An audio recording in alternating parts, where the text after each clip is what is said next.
Hey everybody, this is GGB. This is going to be getting out a little bit late because I had a late night last night. I slept in, and yeah, that's basically it. This is going to be coming out a little bit late, so I hope you guys are okay with that.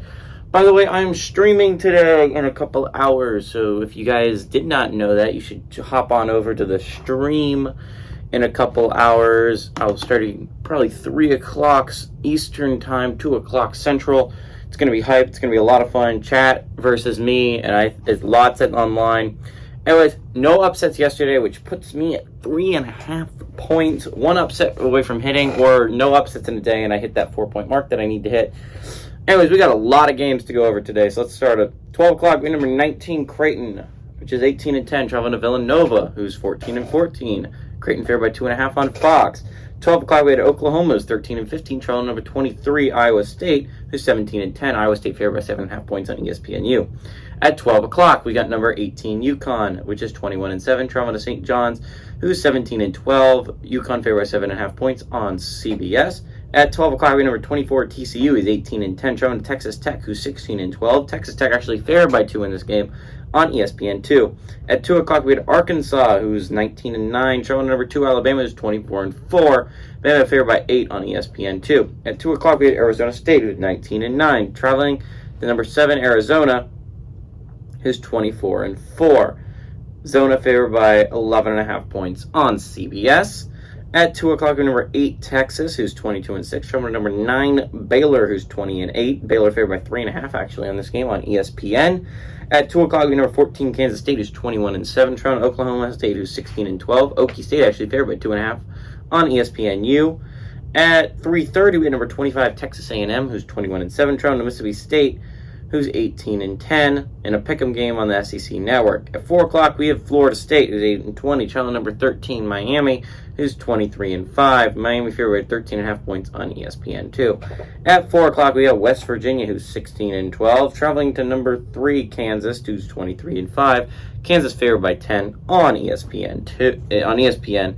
At 6 o'clock, we have number 6, Virginia, who's 21-5, traveling to UNC, who's 17-11. UNC favored by 3 on ESPN. At 6 o'clock, we have South Carolina, who's 10-18. Traveling number 11, Tennessee, who's 20-8. Tennessee favored by 20.5 points on you guys at the SEC Network. At 7:30, we got DePaul, who's 9-19. Traveling number 10, Marquette, who's 22-6. Marquette favored by 15 in this game on FS1. At 7:30, we got number 17, Indiana, who's 19-9. Traveling number 5, Purdue, who's 24-4. Purdue favored by 7.5 on Fox. At 8 o'clock, we got number 1, Houston, who's 26-2. Traveling East Carolina, who's 14-13. Houston favored by 20 on ESPN2. At 10 o'clock, we got number 22, San Diego State, who's 22-5. Traveling to New Mexico, who's 20-8. San Diego State favored by 2.5 points on CBS Sports Network. And finally, at 10 o'clock, we got number 15, St. Mary's, who's 22-5. Traveling to number 12, Gonzaga, who's 24-5.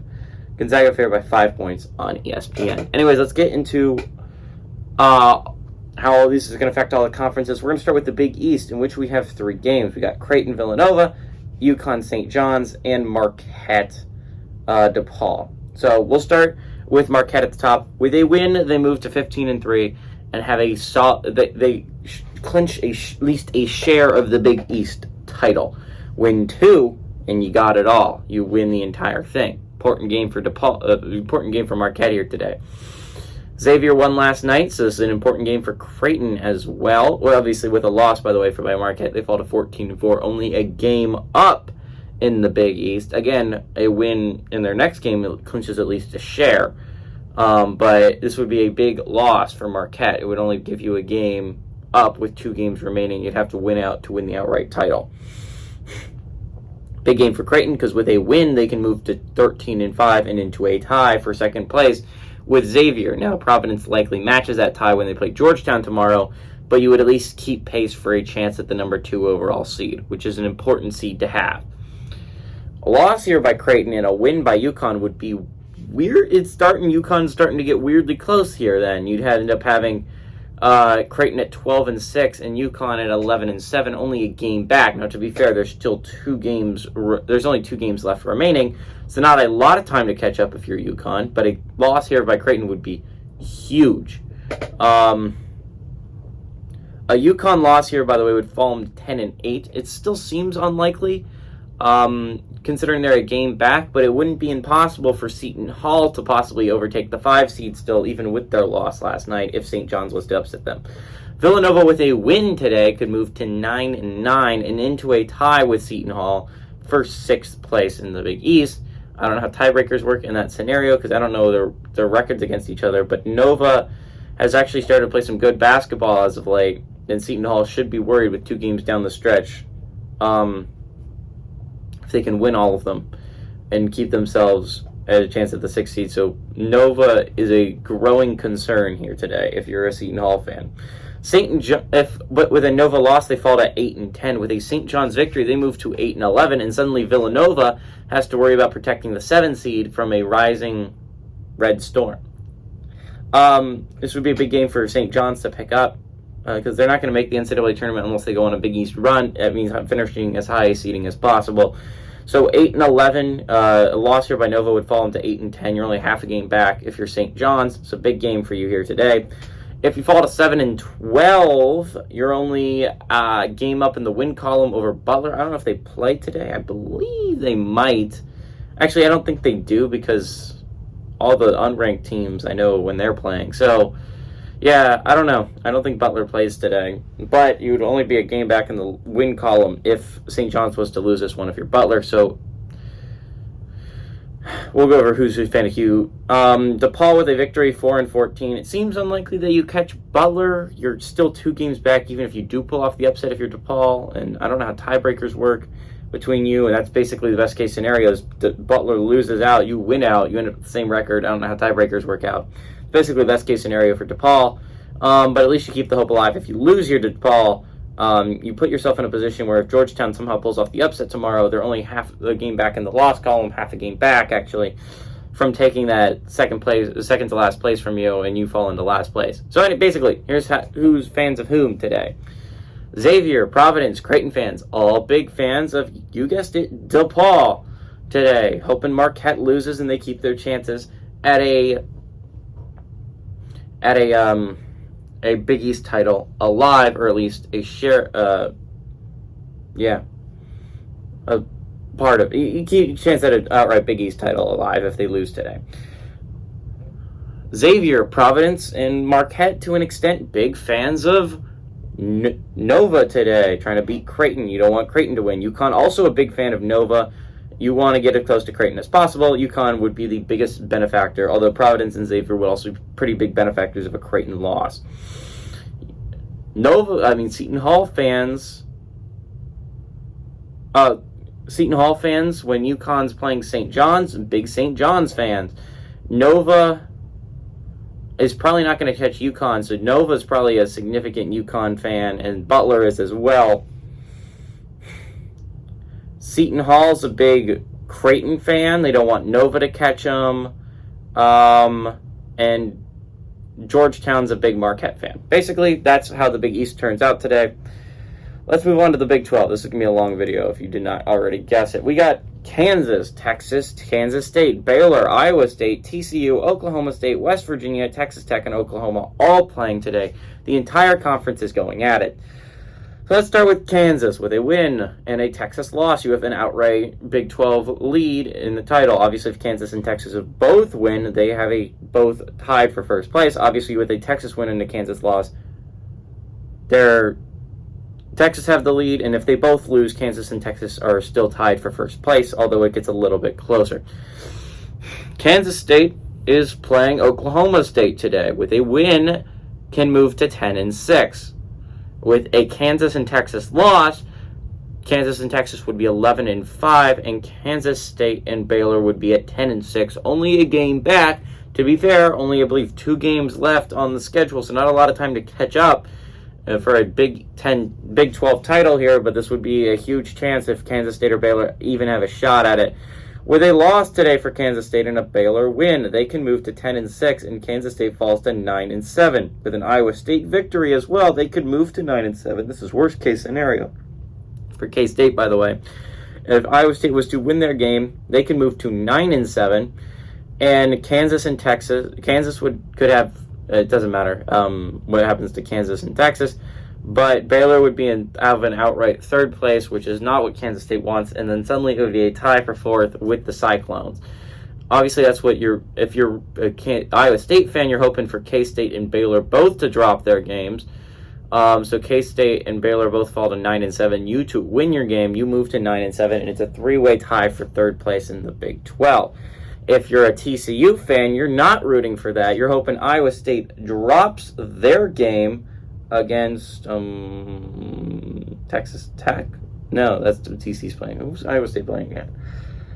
Oklahoma. So if Iowa State drops their game to Oklahoma, and TCU can pick up the victory, they can move to 8-8 and into a tie for fifth place. Same with Oklahoma State. If they can beat Kansas State today, they could also move to 8-8. We could possibly see a three-way tie for fifth place for the Big 12. TCU is not rooting for that Oklahoma State victory. They're only rooting for the Iowa State loss. Same with Oklahoma State. They're not rooting for a TCU victory. They're only rooting for a Iowa State loss, so they can move to 8-8. But we could see a three-way tie for fifth place. It is possible. It seems unlikely, but we'll address it. If TCU and Oklahoma were both to lose, they could fall to 7-9. And if West Virginia and Texas Tech both win, they can move to 6-10. Only a game back for West Virginia and Texas Tech from sixth place in the Big 12. Now, it seems unlikely they catch them with only 2 games, I believe, remaining in the entire schedule, but it's not impossible. Texas Tech and West Virginia are really fighting to not finish in that 9 spot. That 9 spot's a bad place to finish because you have to play first day. You play the 10th seed? No, I don't remember how the Big 12 tourney works. It's a bad place to be, though. You want to be as high as possible. So Texas Tech trying to finish 6-10. You want West Virginia to fall to 5-11. Same for West Virginia. You want to win today and have Texas Tech lose. You're fighting for that third to last spot. Oklahoma, with a win, can move to 4-12. If Texas Tech and West Virginia were both to drop theirs, they'd be 5-11. Only a game back, but still with only 2 games left remaining, it seems unlikely to catch them, although it's not impossible if you're a Sooners fan. Anyways, that's how the Big 12 stands. It was a crazy thing to go over very quickly, but that's where we sit. SEC-wise, we have 3 ranked basketball teams playing today in Bama, A&M, and Tennessee. Bama with a loss, Bama obviously with a win considers to have an outright SEC title, but with a loss they would put themselves at 14-2. If A&M was to win their game against Mississippi State, they would move to 14-2, and it would be a tie for first place atop the SEC. I believe A&M still plays Bama. I believe it's the last game of the year, and while A&M still has control in their hands whether they get a share of an SEC title, if Bama loses, it would be in their hands whether they get in. They could win an SEC title by themselves, which would be a crazy turn of events to a team that lost so many quad 3 games to start the year in out-of-conference play. With a loss, you fall to 13-3. If Kentucky wins, they move to 11-5. I wouldn't be super worried about it. I believe you're still 2 games up, and there's like 2 games left remaining. You would have to lose out if you're an A&M fan for Kentucky to even have a chance of catching you for that too. But it is still possible, so a win here today would clinch it out, that it would be impossible. Anyway, that's what's going on in Bama and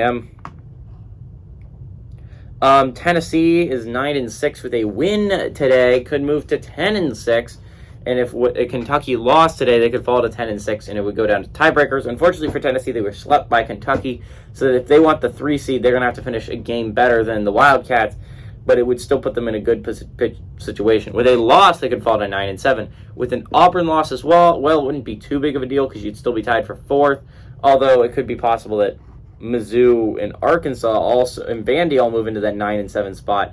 We could see possibly if Tennessee drops their game to South Carolina, Auburn drops their game, I forget who they're playing today, Mizzou wins theirs, Arkansas wins theirs against Bama, and Vandy wins theirs against Florida. We could see a 5-way tie for 4th place in the SEC, which would just be a crazy turn of events for a team that like Tennessee that seemed like they had a locked up 2 seed not that long ago to put them in a position where they could lose a tiebreaker. They could be all the way down to 8th place would be a rough one if you're a Volunteers fan. So we'll be watching all these games very intently today. If you're a Tennessee fan, it's going to be an interesting scenario for sure. Anyway, that's worst case scenario for Tennessee fans and best case scenario. Arkansas is playing today. Obviously, we went over what could happen, but if Best case scenario for Arkansas is Auburn, Mizzou, and Vandy all lose today. Arkansas wins. They move to 9-7 and into a three-way tie for fourth place with the Volunteers and the Tigers. That is ideal. If you're an Arkansas fan, not only will you have a very quality win over a very good basketball team in Bama, but it would put you in a very good position in the SEC tournament down the stretch. These are important games. Mississippi State is playing A&M today in an important game. If they win this one and Georgia loses, they're out of the tie, but they could also enter a tie for 9th place with Florida. If Florida was to lose their game on the road to Vandy, and Mississippi State is to win theirs against A&M at home, this would be a tie at 7-9. I believe Florida has that tiebreaker because they did beat Mississippi State, and I don't remember Mississippi State coming here and beating us. I believe we are 1-0 against Mississippi State, which means we have the tiebreaker there. But it's a rough schedule for Florida. It's not an insane schedule down the stretch for Florida. Actually, it's very winnable.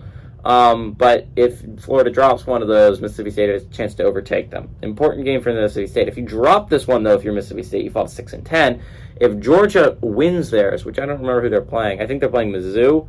By the way, Georgia could also enter a tie with Florida. I believe Florida swept them as well, so it's not a huge deal if you're a Gators fan. But it's something to look out for. But Georgia, with a win, can move to 7-9 and pass Mississippi State with a Mississippi State loss. If South Carolina was to win this game, not a big deal for Georgia fans. Seems unlikely that the Gamecocks catch you and pull off this upset. But if they do, it is still physically possible if Georgia does not beat Missouri. If Georgia loses out, South Carolina wins out, it would go down to tiebreaker. Don't know how it works out. It seems unlikely for the Bulldogs, but it's something to watch out for. South Carolina, though, with a loss, falls to 3-13. LSU and Ole Miss both sit at 2-13. Both have a chance to at least tie South Carolina if South Carolina drops this game. Anyway, that's the SEC. We'll move on to the Pac-12. There is only one game in the Pac-12, and it's Arizona State, so this should go rather quickly. If Arizona wins this one, they move to 14-4. Right now, they sit 2 games back on UCLA, who sits at 15-2. They still get to play UCLA one more time, so they can inflict them one loss, and if they inflict that one loss, they have the tiebreaker because they swept them. Which means if you're a Arizona fan, Colorado and Arizona State, one of those two's got to help you out and beat UCLA.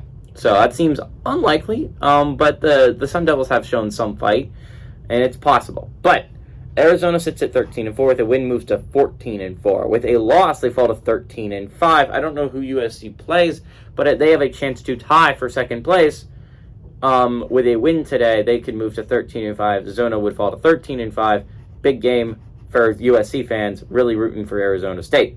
If Arizona State wins this game, it's an important game just to hold on. Seems unlikely. I'll say it. Actually, I don't know. If USC loses today and Arizona State wins, Arizona State's only a game back. Now, to be fair, there's only 2 games left remaining in the entire season, and USC's only lost 5 all year. So it seems unlikely that they're going to drop 2 out of 3, but it is at least possible for the Sun Devils to force a tiebreaker. It would be tough though for the Sun Devils because they got to play a lot of teams down the stretch that are good. They play Arizona today and they play UCLA next week. Anyways, USC, big game. Arizona State's going to be watching that USC game rather intensely. If Arizona State drops this one, Utah fans rejoice because despite losing 3, would still be in a tie for 4th place in the Pac-12. An important game for Utah fans to watch as well, and a possible comeback for Oregon, who sits at 9-8. If they were to win their next game, they could also move to 10-8 and into that tie for 4th place, which is so coveted in the Pac-12 with the top 3 teams being so good. Important game for Arizona State. ACC, moving on. We got 2 ranked teams playing in this one, and these games will determine who's first place in the ACC. With a win for Miami, they hold it. They'll be 15-4. Now, to be fair, they've played one more game than Virginia, so it's going to be interesting down the stretch because Virginia's going to have a chance to get that same record. But if they win, they move to 15-4, and it will at least hold on to first place no matter what happens for Virginia today. If Virginia wins and Miami loses, I don't know what's going on with Pitt today, But let's say Pitt also loses. Virginia can move into first place in the ACC by themselves at 14-4. Miami would be 14-5 if they were upset by FSU today. If Pitt wins and Miami loses and Virginia loses, Pitt has first place at 14-4. Miami would be second place at 14-5, and Virginia would be third place at 13-5. A chance for a Clemson tie as well, worst case for Virginia. If Clemson beats NC State, they could be in a tie for third place with the Tigers. Now, moving on, let's go to the lower teams. Anyways, that's all three of these teams are going to be watching all two of the other games extremely closely. For UNC, with a win, can move to 10-8. UNC is also big interest in Wake and Syracuse down the stretch, who all of them sit at 9-8. Seems unlikely that any of these three teams catch NC State or Duke. NC State sits at 12-6 in conference. Duke sits at 11-6. Best case scenario for UNC, they win today. They move to 10-8. Wake Forest loses. Syracuse loses. They fall to 9-9. You move to 10-8. If Duke loses to Va Tech, they fall to 11-7. You still play Duke one more time, so it's not impossible to force a tiebreaker there with Duke. Just seems unlikely. Big game for UNC here today, though, to pick up a quad 1 win, which is the thing they're lacking in their resume. If they lose this game, they could fall to 9-9. If Wake and Syracuse both win their games, they could move to 10-8. UNC could, right now they are in a tie for 7th place in the ACC. With a loss here today, a Wake win and a Syracuse win, they could be in 9th place by themselves. Important game for the Tar Heels. Now, if they lose this game and Boston College wins their game, BC's only a half game back from catching UNC. So an important game for BC here as well to be watching. FSU is playing today against Miami. It seems an unlikely upset, but if it does pull out, the best case scenario for FSU, they win, they could move to 7-11, and if BC loses, a game back in the win column, or just if they win today, they're a game back on BC, basically. Best case scenario for FSU, Va Tech loses to Duke today, you move to 7-11, they fall to 6-12, and you get out of the tie with the Hokies. Worst case scenario for FSU is they lose today, Va Tech doesn't lose, they move to 7-11, you fall to 6-12, you're a game back on the Hokies, and you lose that tie for 11th place, which you have right now as a tie for 11th place with the Hokies.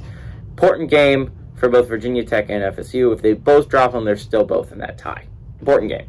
Big Ten, we're going to have one game here today. We got Purdue facing Indiana. Big game for a lot of reasons. With a win today, Purdue at least clinches a share of the Big Ten title. 2 wins or 1 win and a Northwestern loss tomorrow, and Purdue clinches that title outright and clinches a 1 seed. If Indiana wins today, not only does it keep Northwestern, any chances of Northwestern a Big Ten title alive, if Indiana wins today, they move to 11-7 and into 3rd place in the Big Ten. Now, to be fair, I don't know who Illinois, do they play anyone today? No, I don't believe. Nebraska plays Minnesota, Indiana plays Purdue, and Iowa plays Michigan State. No, Illinois plays tomorrow, I believe. But Illinois and Maryland are watching this game, and Michigan, and basically everyone in the Big Ten, outside of maybe Northwestern. I mean, if Northwestern fans are delusional and think they still have a chance at winning the Big Ten title, they might want Purdue to lose this one. But if I was a Northwestern fan, I'd be more inclined to just want to hold on to that 2 seed, which, if an Indiana loss, would be kind of helpful in. If Indiana was to win this game, to move to 11-7 and only half a game back, and be watching that Northwestern game extremely closely tomorrow when they play someone. I don't remember who Northwestern plays tomorrow. But Indiana would move to 11-7, half a game back on Northwestern, a game up in the win column over Illinois, Maryland, and Michigan. They would be in 3rd place, at least by themselves for a little bit. If Indiana drops this one, which is an important thing to note, they fall to 10-8. Worst case scenario for Indiana, best case scenario, you fall to 1, 2, 3, 4, 5, 6. You fall to 6th place by yourself. You're a half game back from 3rd. That's worst case scenario for Indiana. Actually, best case scenario. If Michigan State also wins today, you could fall to 7th by yourself. Michigan State would move to 10-7 overall. So weirdly enough, if the only game you're really paying too much attention to if you're Indiana, other than your own, is the Iowa-Michigan State game, which could be important for you. You would want Iowa to win that one to help you out a little bit. But an Indiana loss would be crucial for them here. That would be bad. If your goal is to get into the top 4, a loss here would just be absolutely heartbreaking down the stretch. You cannot drop any, really. You can't afford it. Anyways, that's what happens in the Big Ten. We got 3 more conferences. We got the American. Houston's taking on ECU. This is the easiest conference to go over. Houston, with a win or loss, is going to be in first place in the AAC. I believe with a win, they clinch. They fell to 14. Memphis could catch up maybe down the stretch. They could. I think already Houston's clinched a share of the AAC crown. Let's be honest, they're winning it. Houston is the number 1 overall team in the country. They've won 8 straight. They're winning this game, and they're going to be 15-1. If they lose, they're 14-2, still first place. ECU is the only team to talk about. That's who's taking Houston. ECU, with a win, can move to 6-9 and into a tie for 7th place with UCF. Big UCF, big Houston fans today. Basically, no one, maybe Memphis. I don't really think so, though, because Memphis kind of knows that they're not winning the number 1 seed, and really the only way they get in is if Houston looks extremely strong and you beat them once. ECU, if they lose this game, they fall to 5-10 and into a tie with USF and SMU for where they sit in 8th place.